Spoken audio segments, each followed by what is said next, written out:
जनाजा मेरा जब निकलने लगेगा, जनाजा मेरा जब निकलने लगेगा, कसम आपको मुस्कुरा दीजिएगा, कसम आपको मुस्कुरा दीजिएगा।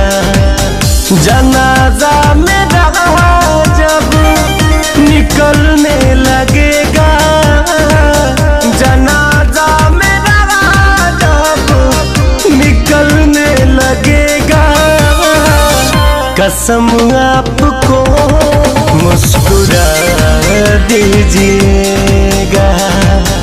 उठा कर गुलाबों को मैयत से मेरे, उठा कर गुलाबों को मैयत से मेरे, जोड़े का गजरा बना लीजिएगा, कसम आपको मुस्कुरा दीजिएगा।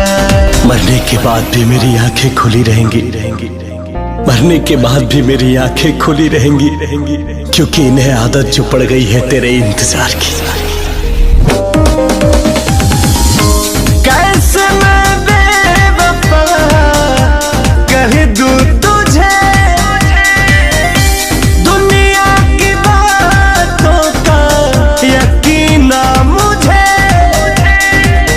जो पलकों को आंसू भिगोने लगेंगे, जो पलकों को आंसू भिगोने लगेंगे, बहाना नया कुछ बना लीजिएगा।